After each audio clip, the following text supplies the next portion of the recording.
What is a blockage? So a stoma blockage is also known as a bowel obstruction, and this can be full or partial, and this is where your stoma output slows down or can completely stop. When I've suffered with partial blockages, I will still continue to pass small amounts of liquid, and this is where the liquid is bypassing around the blocked part of waste. And then with a full blockage, I tend to not pass any stoma output at all. There can be a number of reasons that cause blockages. Some can be things like adhesions, strictures, post-surgery. But for myself, it's because I've got a kink in my bowel. So I get my output will sort of all back up behind the kink. And so I'll therefore get blockages behind that. Or it can be down to the fact I have simply not chewed my food enough and the food hasn't digested and therefore it can't pass. So therefore I end up with these pretty rotten blockages. So how do I know when I've got a blockage? So for my blockages, I will tend to get my, the area around my stoma will start to swell. The stoma itself can get quite swollen and angry.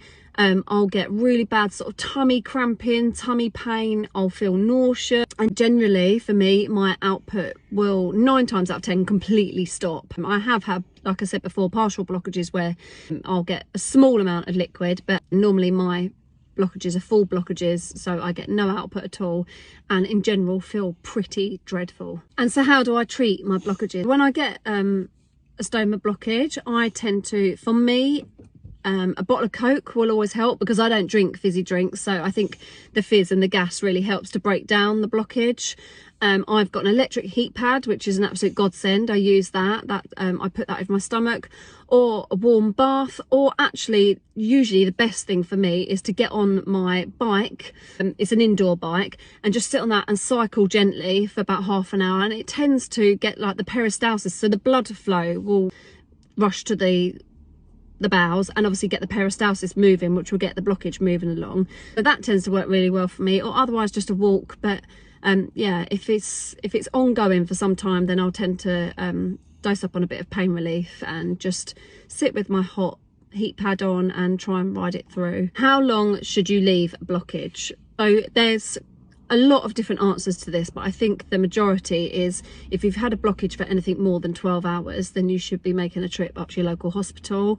But in the meantime, any concerns with blockages, I would advise get on the phone to your stoma nurse, your GP, your IBD team, whoever it is that you're under at that time. But like I say, if you get a full blockage and you're really nauseous, you're really being sick, then I'd say just get up to A&E, because blockages can end up in a bowel perforation, which obviously is not what we want. So finally, how to avoid a blockage. My biggest advice, like I've said in so many previous videos, is chew the living hell out of your food.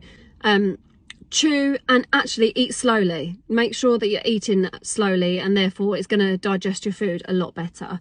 If you've got any queries or you're concerned at all about blockages, then just ping me a message. But I'm hoping I've covered everything you need to know in this video.